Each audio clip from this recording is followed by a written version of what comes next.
What's up, No Nation? It's Jesse from Plant the Spear. Thank you for joining me for another episode. It is opening day for FSU baseball. And for you Nole fans that are just as excited as I am, we've been waiting for this day for months now. After last year's historic turnaround under Link Jarrett, the trip to Omaha, the everything that went into that season, it was just so much fun to watch. I can't wait to see these guys get back in action tonight against James Madison. We're going to talk about that later in the show. We also have some FSU football talk. Mike Norvell has been out on the booster tour. There was also a good question that was put out by our friends over at Chop Chat on social media the other day that I want to take a chance at answering. In how many games does Mike Norvell have to win in 2025 to get off of your hot seat? And by your hot seat, that would be my hot seat. So that's what I'm going to take a stab at answering today. Michael is out with the flu today, my co-host. So we send him our well wishes and hope he gets back soon. But we're still going to dive into some content for you guys here. Now, before we do that, let me bring you a quick word from today's sponsor, and that is Alumni Hall FSU. Look, these guys have great gear. Make sure you check them out. 1415 Timber Lane Road in Tallahassee. If you're going to that opening day baseball series there, as well as online at alumnihall.com, navigate over to the FSU page and save 10% with code SPEAR. So thank you for supporting those that support us. And congratulations to our opening day giveaway winner, Ryan, who will be at that game today wearing some new FSU gear from Alumni Hall FSU. So make sure you like and subscribe to the channel. Stay connected to planttthespear.com as we do have more giveaways planned throughout this season. So with that being said, let's jump in and let's start with football because I know that's what everybody loves. So we'll start there. Now, Mike Norvell has been out on his booster tour and he has brought some coordinators with him. I don't blame him there, kind of like, hey, let me just slip off into the back of the room and look at the new shiny toys here to take the attention off of me, because you knew it was coming. You knew when he was going to be out speaking in the public for the first time since last season that there were going to be questions, and there were going to be difficult questions with how do you go from 13-1, 13-0 down to a 2-10 season, the season that we saw last year. How does that happen? And how do you promise us that that's not going to happen again? And so I was hoping to have Michael here because he was at the booster tour in Orlando, but I still have some takeaways to share from the clips that I've heard so far.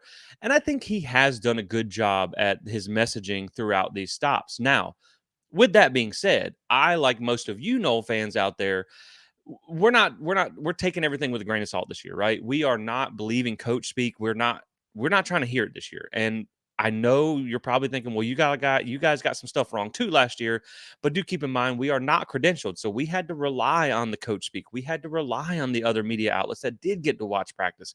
I wish that would change. So hopefully, if you're listening, people who give credentials at Florida State, help us out here. Because it would be nice to form your own opinion. And I'm not saying that they lied, but when you thought it was the best offensive line and it turned out to be the worst, we were misled. And so that's why I think this year we're not taking coach speak for granted. I think we are taking everything at face value. But some of the things that he said, I think, are worth talking about because they have been the right things to say. And I think the first of that is he's not making excuses for what happened. He acknowledges that 2-10 did happen, that it is not acceptable, and it cannot happen again. And I think he knows that. And I think he knew that these questions were coming. And so he did not try and hide or dodge the questions. He took them head on. Now, I think it's important also to not dwell on the past because that doesn't do you any good going forward. Like, yes, it happened, but talking about it isn't going to change anything.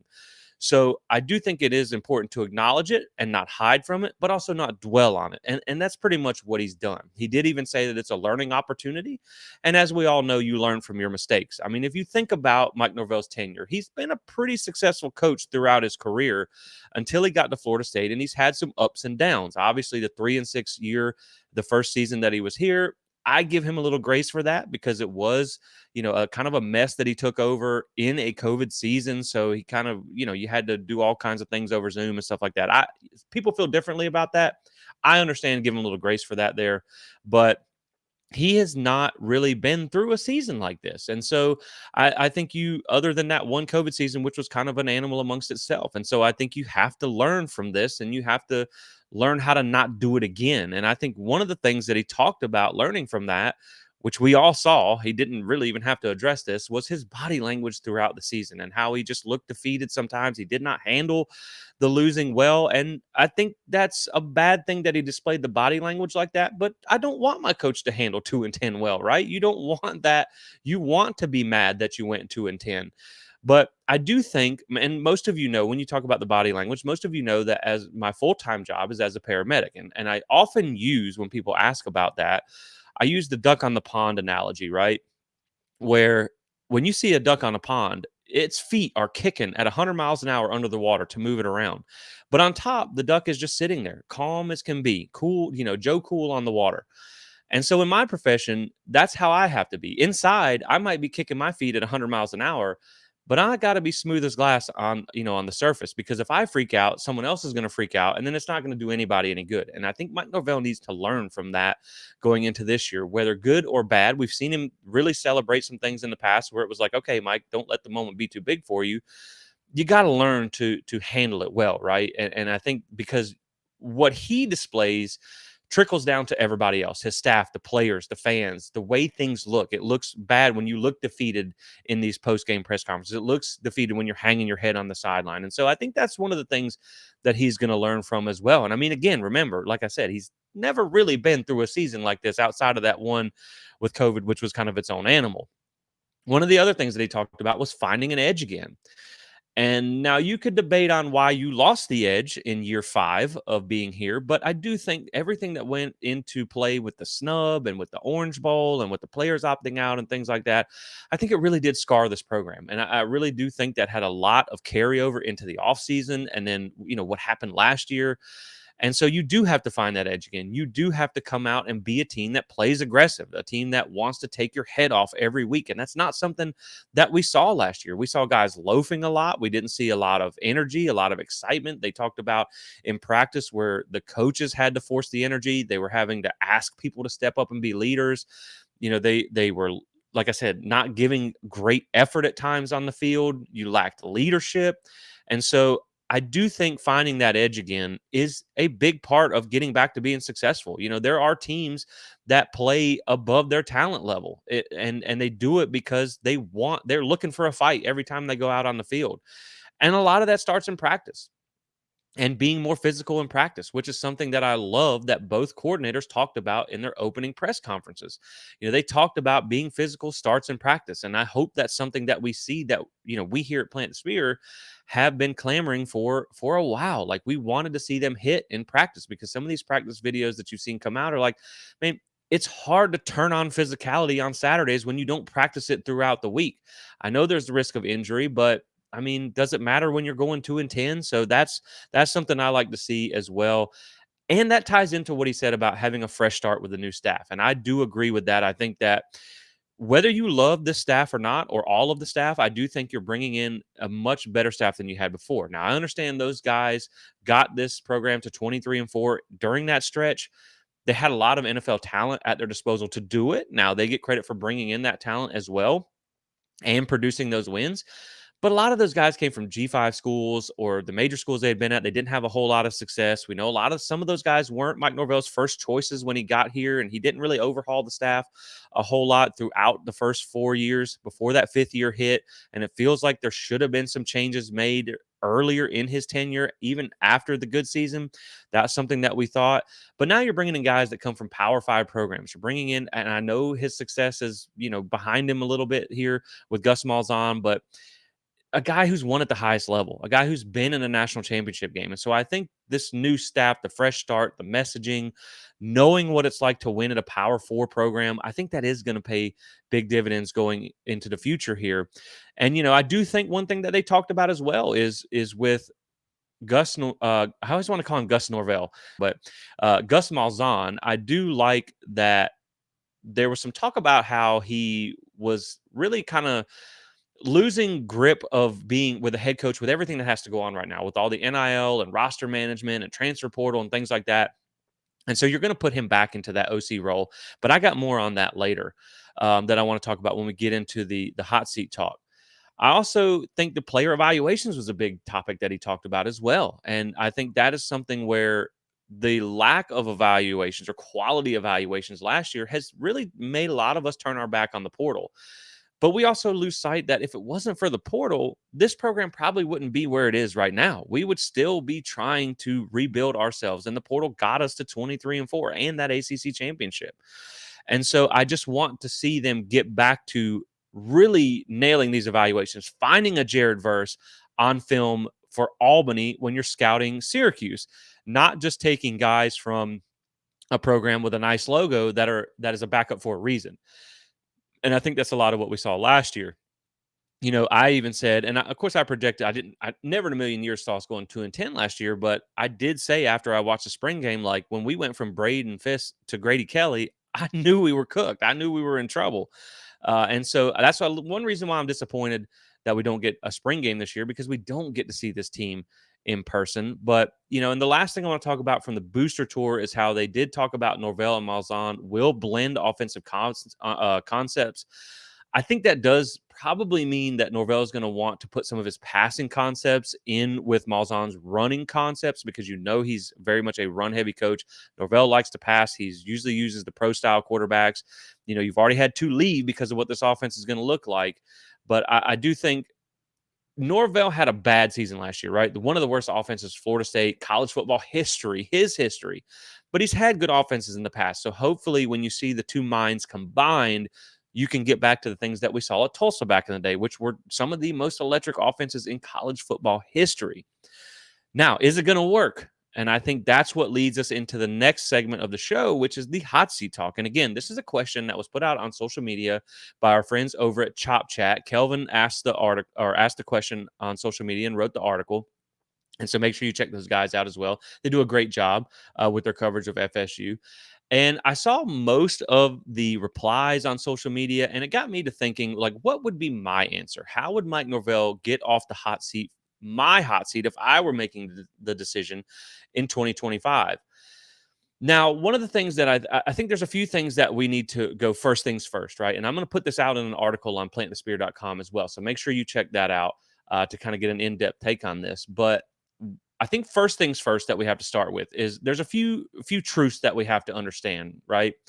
And one of the things that I agreed with that Kelvin said in his article is that whatever our opinion is as fans, that does not mean the athletic department is going to mirror that opinion, right? Just because we think he should be fired at 8-4 doesn't mean they're going to feel the same way, because there are massive, and I mean massive, financial repercussions for making that decision. You have to not only buy out Mike Norvell, which, with that big extension he just got, you also have to buy out the entire new staff that you just brought in, unless you were to do something like promote Tony White to head coach, or hopefully not, but Gus Malzahn to head coach or something like that, which I don't see that happening, because they would be part of it being not good too. And then you also would have to pay out all this money to get in a new staff. And I'm sure you guys have seen where Penn State's paying their DC $3.1 million. Auburn just gave their DC well over $2.5 million. And so I thought coaching salaries might come down in the NIL era to put funds more towards player acquisition. It doesn't appear to be that way. So that is a huge financial commitment. At the same time, the university is building the football only facility, remodeling Doak. They got to go hire a new basketball coach. And so they have all these other things going on. And I don't know what their finances look like. They might have the money to do it, but it's in the best interest of Florida State and us as fans and boosters for Mike Norvell and the staff to succeed. That is what is in the best interest, because that is how you can get away with this, get back to success without it costing you an arm and a leg. I mean, even look at Ohio State last year when they said that they operated at what was like $30 million deficit or something like that. And a big part of that was having to buy out their basketball coach. And so you think about all these buyouts. I know it's easy for us to say, yeah, fire him. It's not that easy. It's just not. And so I think you want him to win. You want him to succeed. And so I think that is something that is important to address first. And Kelvin even says in his article that he doesn't think 8-4 gets Mike Norvell fired. And I would even go one step further, that I don't think 7-5 gets Mike Norvell fired. Yes, you could argue that it does show some progress, and it is progress from a mess that he made. So I don't know how much credit you get for that progress, but I don't know that 7-5 is bad enough to make that big of a financial commitment. Now, of course, you're going to be still on the hot seat in 2026 if you only go 7-5, and that's what we're going to talk about with my answer here. But the other thing that I wanted to say was that, yes, okay, first, the other truth that we have to acknowledge is 8-4 is not acceptable at Florida State. It is not the standard that has been set here. 2-10 sure as hell isn't the standard here. And so with that being said, the way I wanted to answer this is I think the first thing you have to do is to draw a line in the sand.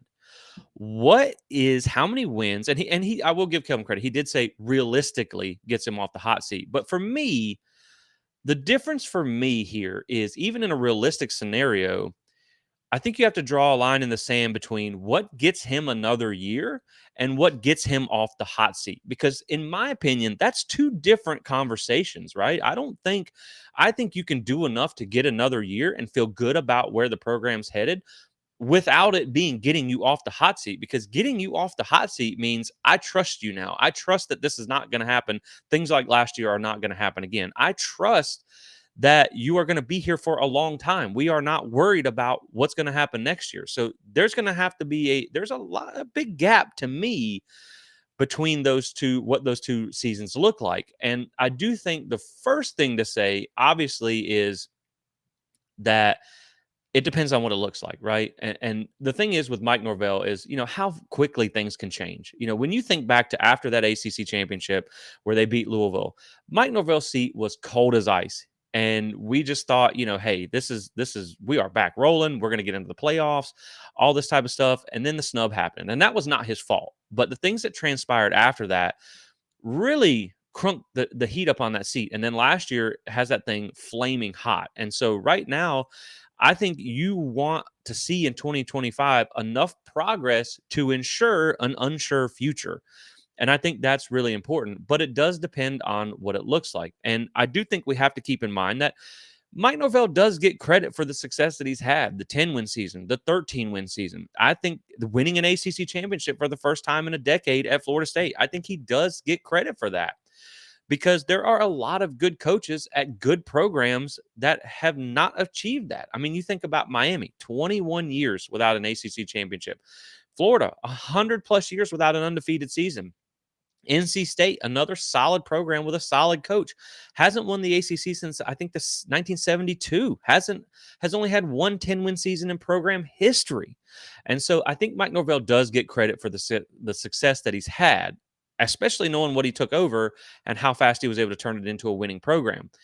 But he also has to wear the blame of having 3 losing seasons in 5 years, and it is now year 6. So you have to be able to almost act like last year didn't happen. That's, to me, one of the big things is you have to get right back to where you were at to get off that hot seat.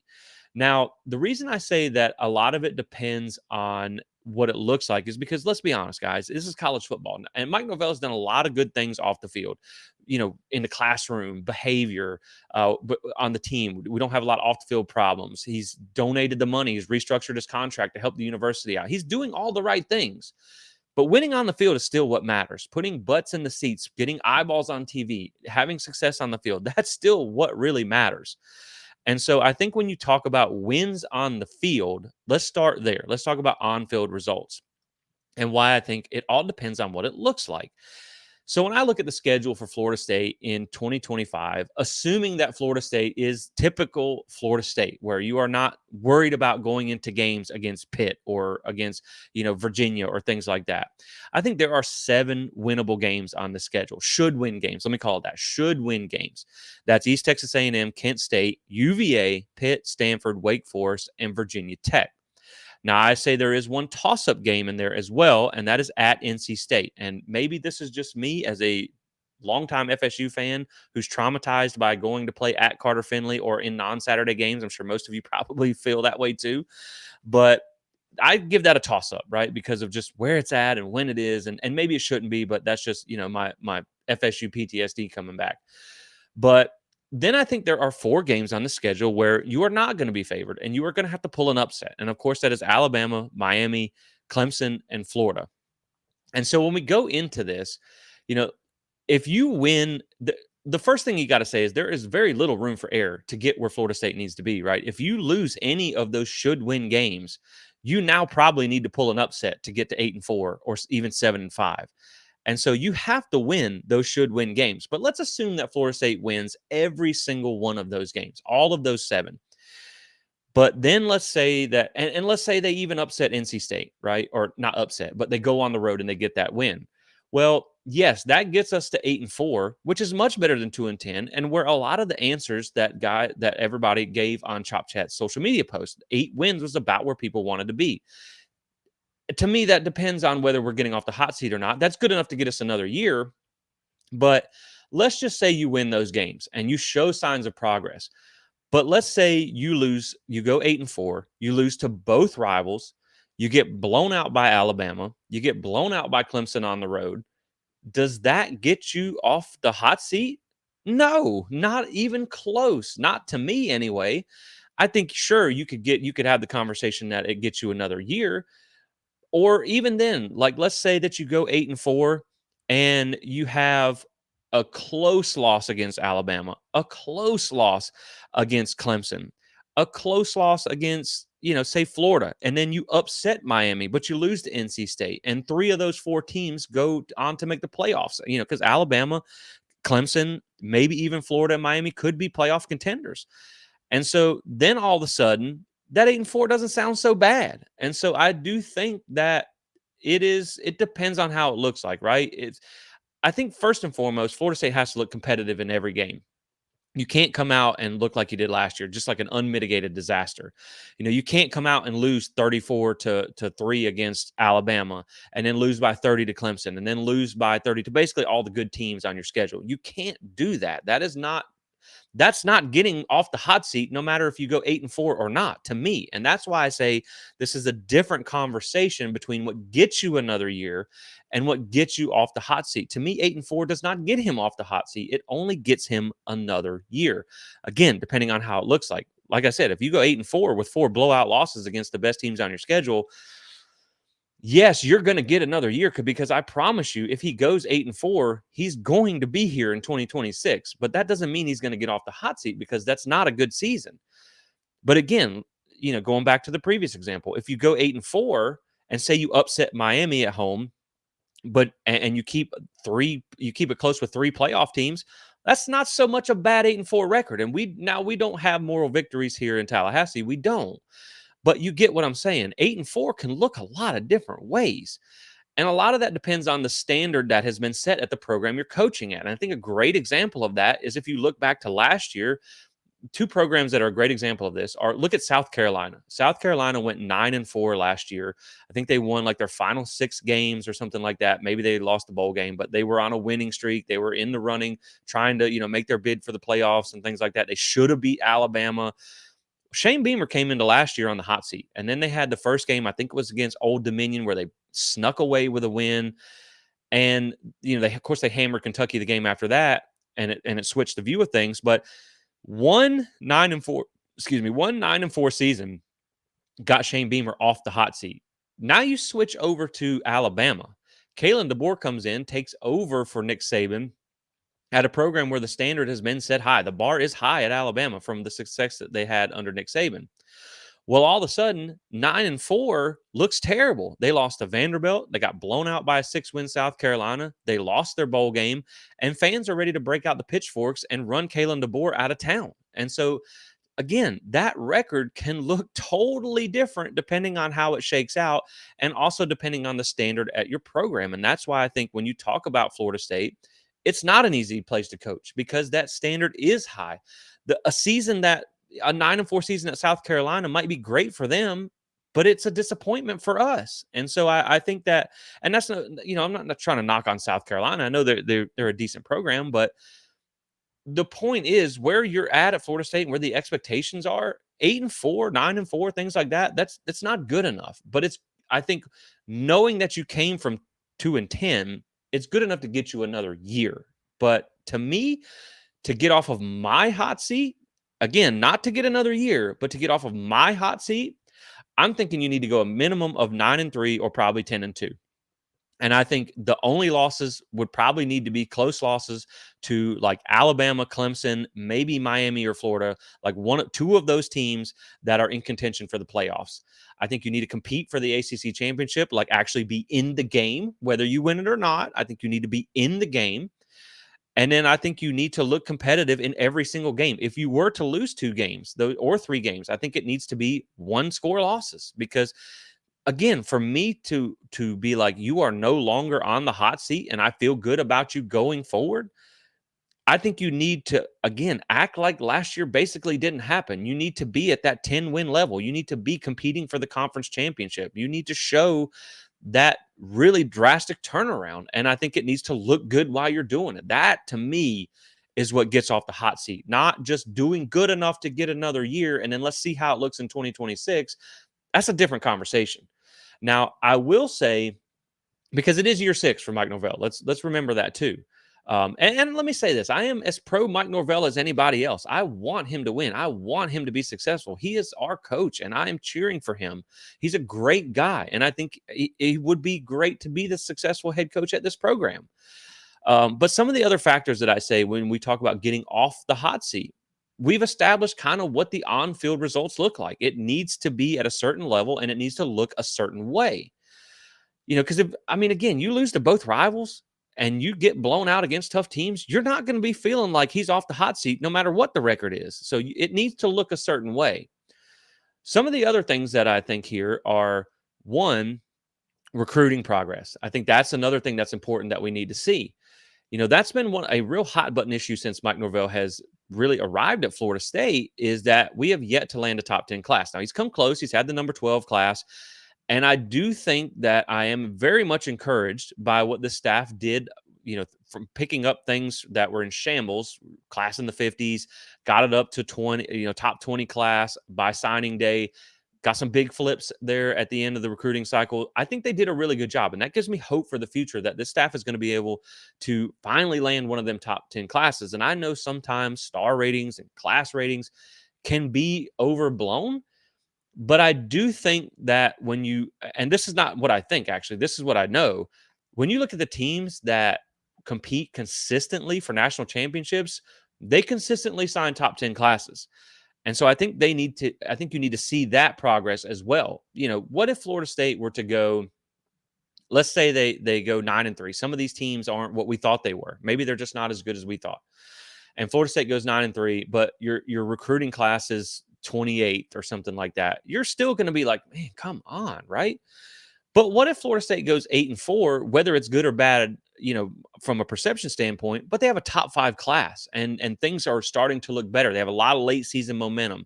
They got a lot of good commitments. Are you going to risk firing that staff after 8-4 with a top 5 class, knowing that you have a lot of momentum going into 2026 and you will wipe all that away, lose most of those recruits? I know most of them might not even stay anyway.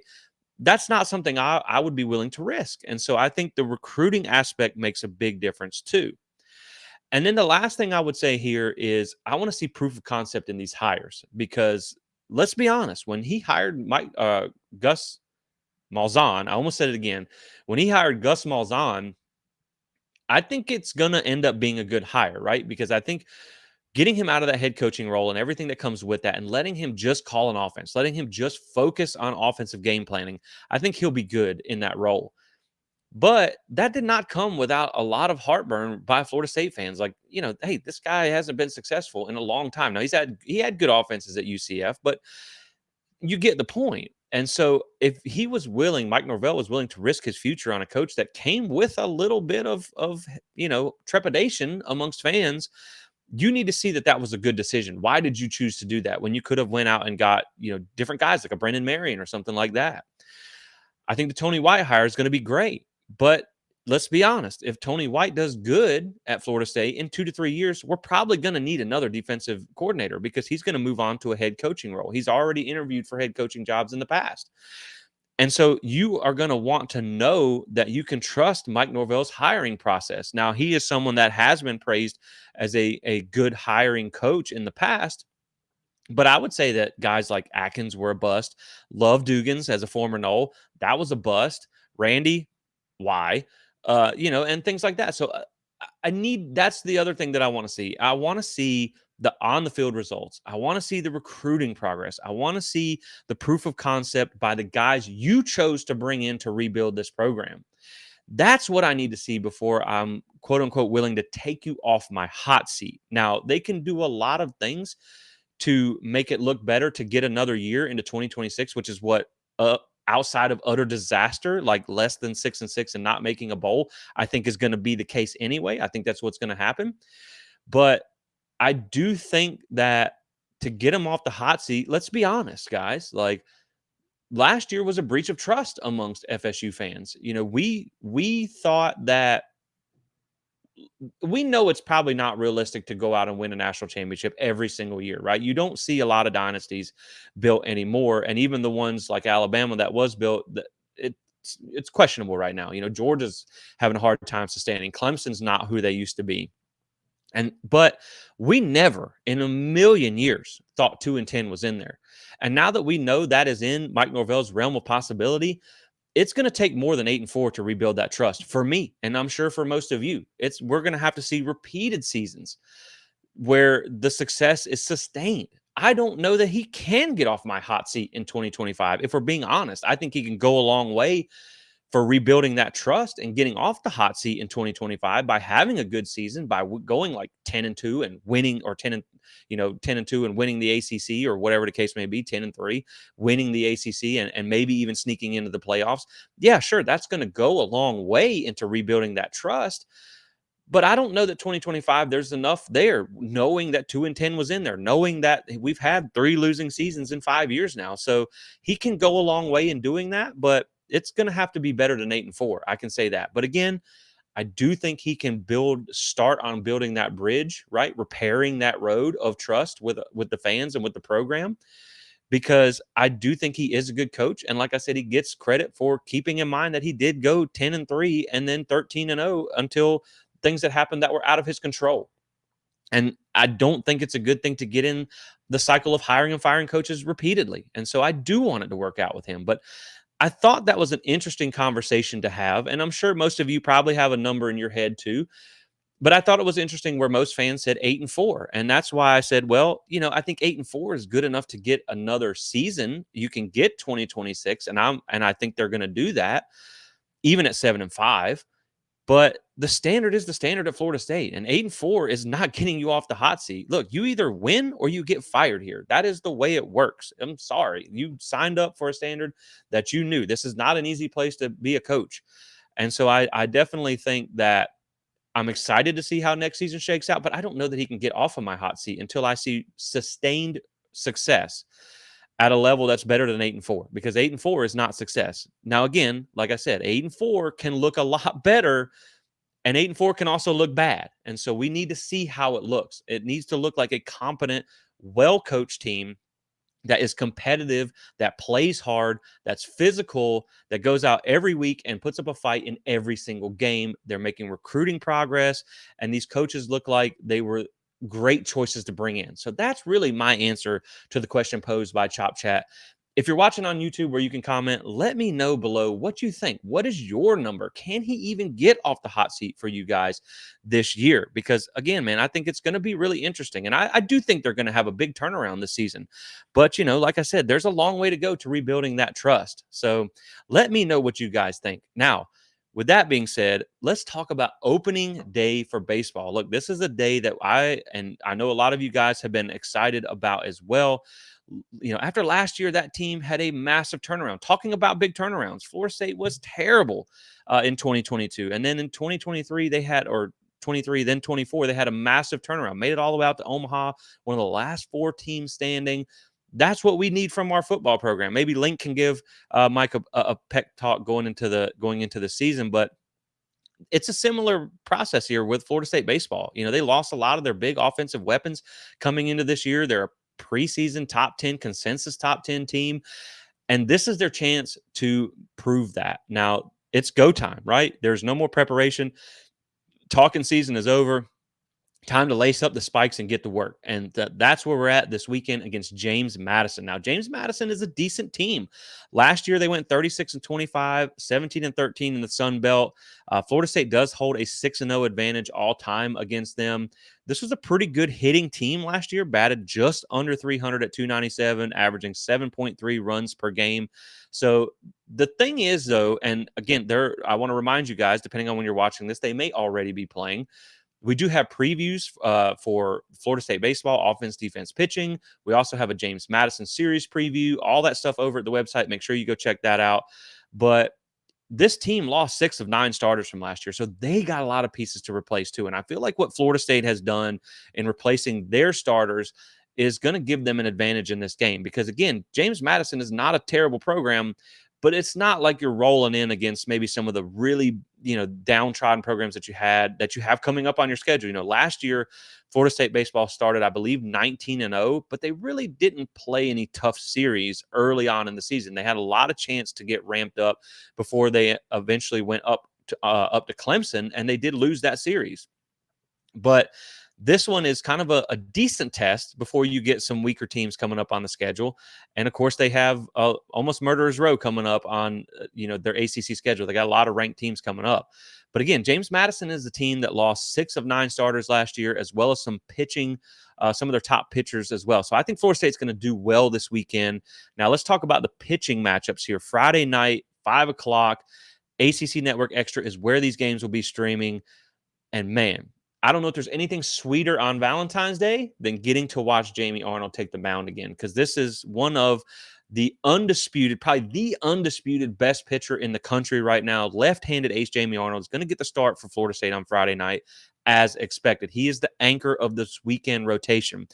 11-3 last year, 2.98 ERA, just an electric guy. Can't wait to see Jamie Arnold get back on the mound. Now, he's going to be going up against right-handed pitcher Jackson Logar, who is kind of their guy that stepped into the starting role. 5.19 ERA last year. Looking at Saturday, February 15th at 2 p.m. for Game 2, left-handed pitcher Joey Vellini, South Florida transfer, coming into Florida State. Coming off Tommy John in 2013, did get back to work with South Florida there in 2024. 3-0 record as a starter, 4.4 ERA. Going up against the left-handed pitcher Jaden Kinsler for James Madison. 3-2 record, 6 even ERA last year. Joey Vellini, from what I understand from a lot of the fall reports, is just, man, he looks good. He looks like he's fully recovered, and he's a guy who's got some electric stuff. Link said he's a very consistent, maybe the most consistent pitcher that he's got in the rotation. So I'm really excited to see what he looks like as well. Closing out the weekend for Florida State on Sunday is going to be left-handed pitcher Wes Mendez. Comes over from Ole Miss, an Ole Miss transfer. 2-1 record, 6.82 ERA. In 2024 with the Rebels, going against right-handed pitcher Todd Mazzocchi for James Madison. Their 5-2 record, 6.62 ERA. Now, as far as Mendez goes, they did say that he's got really good stuff, but it's just kind of like a bull in a china shop. You're just trying to rein that in and get the control there. And then doing that will lead to success for him. So this starting rotation for the weekend, it may evolve. You have some other guys that could work their way into that starting rotation, but this is what Link's going with for opening weekend. I am excited about what you got on the mound. Florida State also improved their bullpen depth over this offseason. Last year was one that the bullpen was really up and down. They started really slow, struggled mightily. Then later in the season, when everyone kind of criticized them, they stepped up when they needed it most. But you want to see more consistency and more depth out of the bullpen this year. And I think they did a good job addressing that. So, I was talking with Jeff, our baseball analyst for Plant the Spear, and, he's saying that I don't expect a lot of these starters to go more than maybe 4 or 5 innings. I think that's probably going to be the case there because you want to start them off with a light workload. Hopefully you have a big enough lead where you feel comfortable making that change and then finding out what you got from your bullpen there. So, just looking at this matchup here, I think Florida State has the horses to go out here and get a sweep of James Madison this weekend. And I think it's more about seeing what your pitching is looking like, what that bullpen is looking like, what this new lineup is going to look like, because obviously you lost a lot of power with James Tibbs and Cam Smith and, the guy Ferrer and the guys that you lost last year, Marco Dinges, all these guys that departed the roster. You got a lot of new pieces to replace. And so I think you're going to want to see what you got in this lineup but I think you're going to have a consistently good lineup here. So you still got guys like Max Williams in there coming back from last year. You still got, a lot of talent on this roster, and they've done a really good job in the portal. They've done a really good job in high school recruiting. So Florida State baseball gets back underway this weekend in Dick Howser Stadium. I know I'm ready. I know the animals are fired up and ready. The best fans in college baseball, and I know you guys are ready too. So really looking forward to this. They may already be underway by the time you watch this, but that's just a little preview there for this weekend's opening series. So excited to see them get back underway. Appreciate you guys watching. Drop a like and subscribe if you enjoy this video. Rate and review on the podcast. Help us reach other Noll fans. We are so close to hitting 2,000 subs on YouTube. That would mean a lot to us. Really appreciate you guys supporting us throughout this journey. Make sure you check out plantthespear.com. We are publishing football articles, baseball articles. We got some stuff on basketball too. Before we jump out of here, Sam Cassell is a name that has emerged as a leading candidate for Florida State's basketball opening at the end of the season when Leonard Hamilton retires. Now, from what the article I read, he says Florida State has not reached out to him yet, but there is mutual interest there. So that's a name to watch there as well. I know Luke Laux is also in the mix. And of course, Charlie Ward is a name that's been tied to this as well. But Sam Cassell seems to be the candidate that's emerging. So that's one to keep your eyes on. So make sure you stay tuned with us, guys. Make sure you check out alumnihall.com for all your FSU gear needs. And we will catch you guys on the next one. Thanks for watching. And as always, go Noles.